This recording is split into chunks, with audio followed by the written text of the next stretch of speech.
আজকে আমার মা মিষ্টি কুমড়া ফুলের বড়া বানাবে। এই বড়াটা আমি খেতে খুব পছন্দ করি বলে যখনই এই ফুলের সিজন আসে তখনই আমার মা এই বড়াটা বানিয়ে দেয়। এই ফুলের বড়াটা বানানোর জন্য প্রথমে আমার মা এখানে ডাল, পেঁয়াজ, মরিচ, রসুন এগুলো বেটে নিয়েছে। তারপরে এর মধ্যে দিয়ে দিয়েছে লবণ আর হলুদের গুঁড়ো। এরপরে সবগুলো উপকরণ ভালোভাবে মেশাতে হবে। আর আগে থেকে আমার মা এখানে ফুলটা পরিষ্কার করে রেখেছিল। এখন এই ফুলের মধ্যে সেই বাটা মশলাগুলো সব ভালোভাবে লাগিয়ে দেবে। খুব ভালোভাবে ফুলের এপাশ ওপাশ দুপাশেই ডালটা ভালো মতো লাগিয়ে দিতে হবে। এই ফুলের মধ্যে যত এই ডাল বাটাটা লেগে থাকবে ততই কিন্তু এটি মচমচে হবে, অনেক ভালো লাগে খেতে।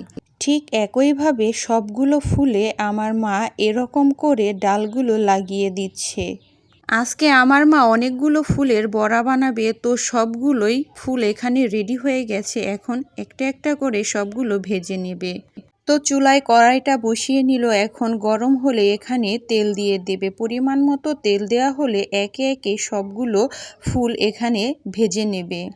তো এখানে আমার মা প্রথমে একটা ফুল দিয়ে দিল, তারপরে আরেকটা দিল, এরকম করে সবগুলো একে একে দিয়ে দেবে। ফুলের এক পাশ হয়ে গেলে অপর পাশ উল্টে দেবে। উল্টে পাল্টে এটা ভালো মতো ভেজে নিতে হবে।